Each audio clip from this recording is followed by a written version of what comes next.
Olá, boa tarde. Mais uma vez estou aqui. Primeiro para agradecer a você, meu amigo, minha amiga, que tem dado seu like, seu dislike, tem se inscrevido no meu canal. Como é bom! Estou com 366 amigos, muito feliz mesmo. Olha, eu deixo aqui o meu telefone, o meu e-mail e o meu blog. Qual é a vantagem de você acessar o meu blog?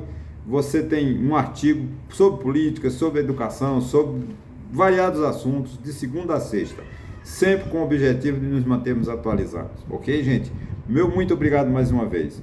Bom, hoje, sexta-feira, né? Entre um feriado, né? Porque ontem foi feriado, quinta-feira, muita gente não vai ter tempo para assistir a esse vídeo, porque está de férias, está na praia, mas tudo bem, eu tenho a obrigação de estar aqui gravando e muito feliz. Eu vou falar de um assunto, né? O tema dele é o seguinte: quando o Brasil leva a sério a educação? Essa é a minha interrogação. Desculpa o truísmo, né? Desculpa, mas a educação nunca foi levada a sério no Brasil. Nossa cultura foi construída, né, com o foco na riqueza, e no eurocentrismo. Só tem valor o que vem da Europa. Eu me lembro isso nos anos 50, o Brasil estava realmente iniciando, vamos dizer assim, porque eu sou de 57, mas nos anos 60, né? A indústria brasileira praticamente começou a partir com Getúlio, né? Com Juscelino, em 51, 55, né? Em diante, né? Veio em Volta Redonda e tal. A metalurgia, né? Ficou mais com a indústria automobilística. E eu já com um menino, 5, 6 anos, tinha uma enxada chamada Tupi, marca Tupi, né? Não sei se existe ainda. Era uma enxada grande. E mamãe dizia: essa enxada não presta, porque a enxada boa é que vem da Europa. Porque papai dizia que as ferramentas boas são as que venham da Europa. Então o Brasil ficou com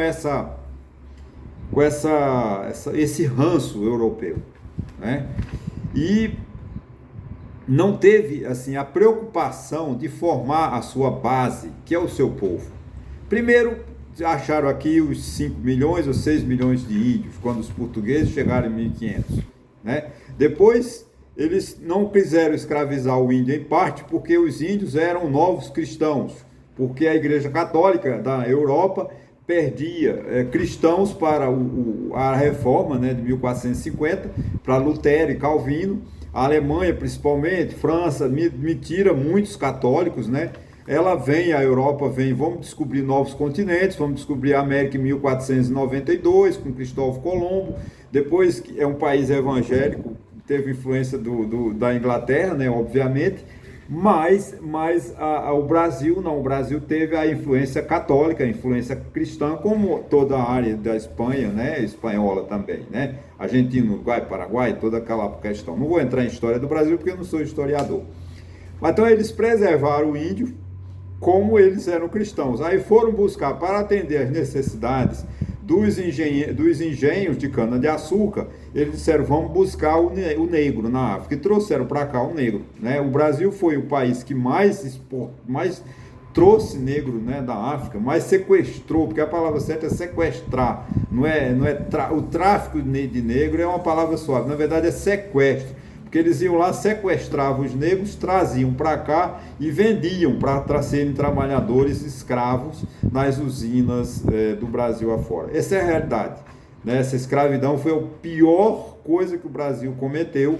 Então o Brasil nunca teve uma preocupação, porque sempre foi uma sociedade branca europeia. Todos nós temos, eu mesmo sou descendente de português, lá de Portugal, como dizia a minha bisavó, e temos essa praga, né, do preconceito, do racismo. O racismo no Brasil, além de ser com relação à cor, ele tem uma relação social, né? Porque o pobre e o negro no Brasil não podem ser nada. Você só é alguma coisa se você derivar de uma sociedade rica.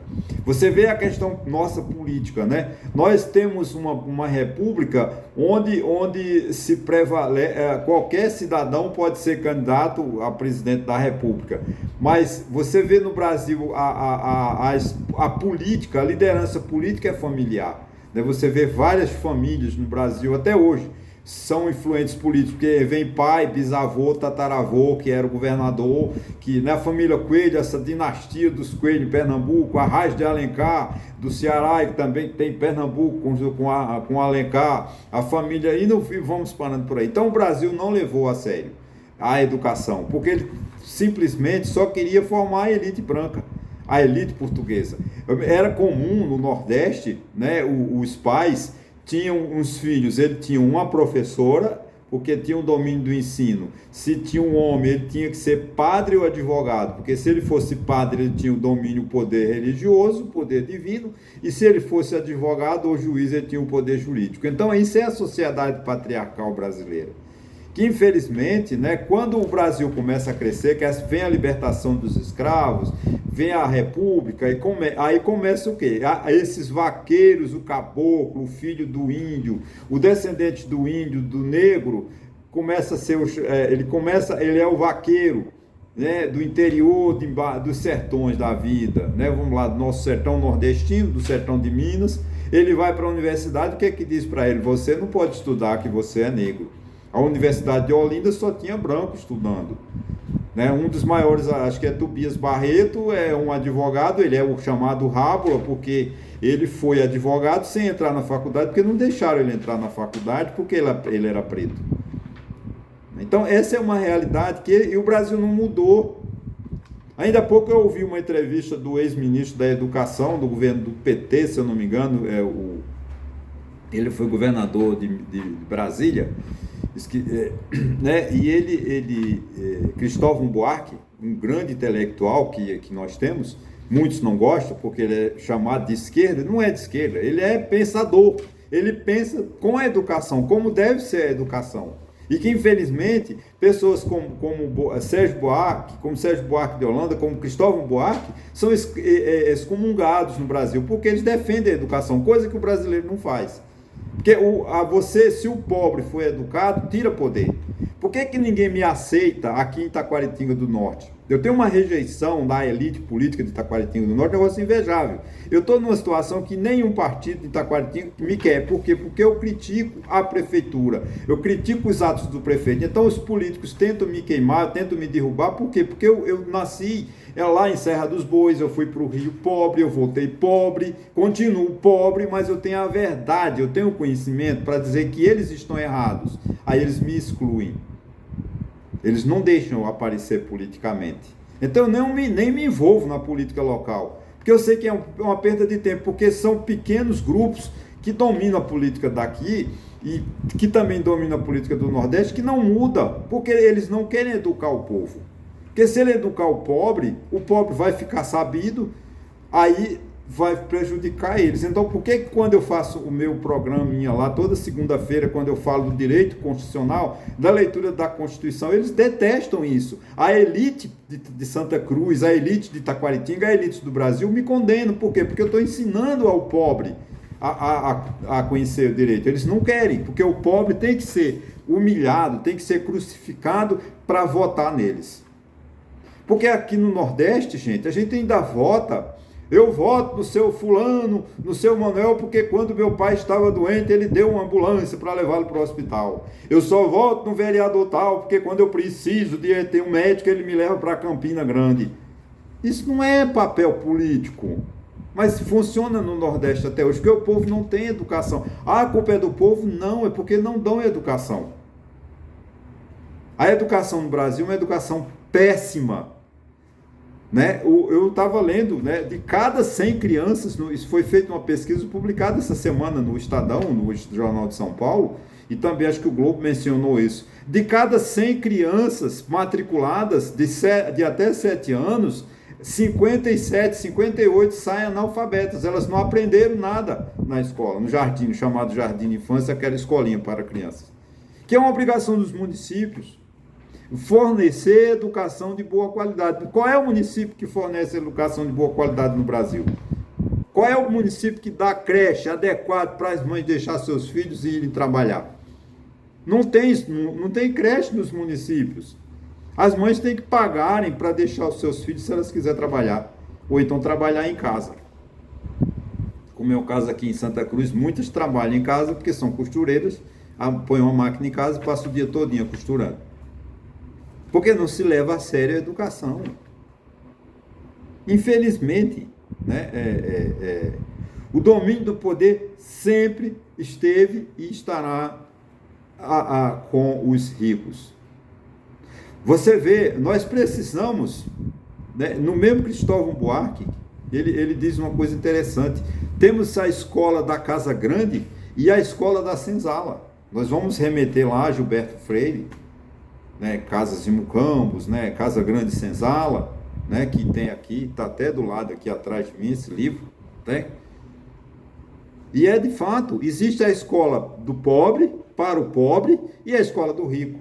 O prefeito, ele não põe o filho ou o neto na escola pública que ele oferece, mas o neto e o filho estudam no colégio mais caro de Santa Cruz, no colégio mais caro de Caruaru, e esse filho do prefeito passa para o vestibular ou para o Enem da Universidade Federal de Pernambuco, da Universidade Federal de Alagoas, da Universidade Federal da Paraíba e assim sucessivamente. Agora, qual é o filho do pobre que termina o ensino médio e tem condições de passar no Enem da vida? Vai ficar para o resto da vida morto. A sociedade brasileira mata a juventude de 18 anos, quando ela sai do ensino médio analfabeta, porque ninguém se preocupa em dar uma boa educação. Nós precisamos de mudar isso. Tem que haver uma campanha pela educação desse povo. Nós não podemos deixar que os nossos jovens, um analfabeto, gente, usando o mesmo dado do Cristóvão Buarque, ele diz: um analfabeto é um torturado, ele carrega no seu coração a tortura. O exemplo do mesmo, ele diz: o analfabeto não sabe ler o que tem na bandeira brasileira. Na bandeira brasileira está lá ordem e progresso, ele não sabe, se ele não sabe ler ou se mudarem as letras, então ele é punido. O pobre nasce com um crime, ele nasce condenado à tortura. Tinha que tirar essa tortura, levar para o médico, além da polícia, levar para o médico e para o professor para cuidar dessas crianças. Quando a gente tira o mais importante de uma pessoa, é o seu saber. E o Brasil nunca se preocupou com isso. Você vê, né, para fechar, tem agora um escândalo envolvendo o presidente da Câmara, onde ele mandou 33 milhões, segundo notícias desta semana, nos grandes jornais, né, mandou 33 milhões de emendas para comprar computadores e materiais de informática em escolas que não tem nem luz elétrica e nem internet, no estado de Alagoas, que é um dos estados mais pobres. Por quê? Porque o que custa um aparelho, um equipamento de informática que custa R$2.000, segundo a mesma informação, estavam vendendo por 14. Para onde foi esse dinheiro? Foi para o bolso de alguém, não foi para a escola. Porque a escola não recebeu o benefício. Você vai numa escola municipal em Taquaritinga do Norte, é um lixo. Não tem biblioteca. Como é que você quer formar cidadãos se você não tem biblioteca nas escolas? Cadê o prefeito que não compra livros? Gente, comprar livros de biblioteca é investir no futuro. Agora, vê os livros das bibliotecas. Não tem uma biblioteca pública nessa cidade aberta, assim, que todo mundo sabe. Eu não sei onde fica a biblioteca pública de Santa Cruz de Caparibe. Moro aqui há 8 anos. Porque não tem divulgação. Porque se tem certeza que se eu for lá, eles têm, vá, pelo amor de Deus, suma daqui, que não quero perturbar. E a juventude não lê. Essa juventude cria-se uma juventude analfabeta. Esse analfabetismo político, aí fica nessa dicotomia, Brizola, Lula, comunismo, sem saber, tenta taxar como o governo Bolsonaro desmoralizou Paulo Freire. Por que o Bolsonaro tinha que desmoralizar o Paulo Freire? Porque ele não quer que o povo aprenda, ele quer enganar, porque foi sempre um mentiroso. Ele ficou 4 anos mentindo, negando a ciência, inventando uma mentira, uma disfarçatez, que um remédio que não tinha comprovação científica, curava a tal da Covid-19. E ele criou na cabeça das pessoas que vacina mata. Tudo isso, por quê? Porque falta de educação, falta de investimento. Se investisse nesse povo em educação, as pessoas tomavam remédio, as pessoas procuravam médico, as pessoas procuravam tomar vacina. Mas não, a desinformação, o medo, a ameaça que a gente sofre. Eu sofro ameaças. Eu já sofri ameaças. Porque falo de política. Mas eu não tenho medo. A única coisa que pode fazer é me matar. Mas o crime vai ficar com eles. Agora, a gente precisa perder o medo. Não é sair violenta. Eu não estou pregando a violência. Eu estou pregando uma violência, sim, uma violência contra a política que não investe em educação. Eu quero uma educação eficiente. O que o governo faz? Você vê, no Ministério da Educação, nós estamos há 5 meses. Levaram os melhores ministros. O ministro do governo do PT é a pessoa mais competente, porque o Ceará é o estado que tem a melhor educação. Tomara que seja verdade. Será que é verdade mesmo? As crianças do Ceará estão sendo realmente bem alfabetizadas? Tomara, gente. Agora, o que o MEC fez até agora, nesses primeiros 6 meses? Suspendeu, né, o tal do programa, né, parece que vai suspender de novo, porque os estados estão pedindo, não inove, que nós não temos competência. O tal do ensino integral, que é o aluno ficar... Como é que você quer informar, quer criar um projeto de indústria, como o projeto foi dia 25 de maio, o presidente Lula publicou um edital maravilhoso, um artigo maravilhoso no estado de São Paulo, programando a indústria, se não investir em educação. Agora, como é que você investe em educação? O aluno fica menos de 4 horas estudando por dia. A criança tem que estudar o dia todo, ter escola. Agora, e que adianta? Pernambuco adota a escola em tempo integral. As crianças ficam lá o dia todo sem professor. Tem escola em Pernambuco que não tem água. Os professores recomendam aos pais que os filhos levem uma garrafinha d'água de casa. Essa é uma realidade. Mas você também está criticando a governadora. Não, eu não estou criticando a governadora Raquel Lira. Só sei que ela está há 5 meses e não fez nada. Ela prometeu que a primeira atitude dela era resolver o problema da SEDAI, da Compesa. Resolveu nada, ela está lá. Até agora, o que a gente vê da governadora é nomear pessoas para cargo. Escolha para o ministro, para o Tribunal de Contas, não sei. Gente, e a educação fica por isso mesmo. O Brasil precisa de uma campanha de recuperar a educação. Eu estava até ouvindo o canal do professor Marco Antônio Villa, do qual eu sou fã, e o assisto todos os dias. Ele falou: temos que acabar com o analfabetismo. É uma questão de honra para o Brasil, tirar o analfabetismo, criar um crime. O Estado, o município que deixa uma pessoa analfabeta tem que ser punido, porque dessa forma, talvez seja dessa forma que a gente acabe com o analfabetismo. Porque se esperar que os municípios e os estados e a União vá melhorar a educação, nós nunca vamos ver um país educado. Porque os nossos governantes querem quanto mais analfabeto, melhor, para garantir o voto deles. Gente, olha, muito obrigado. Desculpa o desabafo, mas eu fico revoltado, porque eu preciso de lutar. Eu não tenho mais o que fazer na vida. Estou com 66 anos, mas quero lutar por uma educação boa, porque eu tenho certeza, o que eu sofri para ser educado, o que eu sofri para aprender, eu não quero que nenhuma criança passe o que eu passei. Porque eu fui para a escola depois, com 18, 19 anos. Eu não fui para a escola no tempo de criança, fui até uns 10 anos. Aí fui trabalhar na enxada até os 18, 19, fui para o Rio de Janeiro e me alfabetizei no Rio de Janeiro. Isso não é um direito de um brasileiro. E era no tempo do regime militar, era no tempo da ditadura.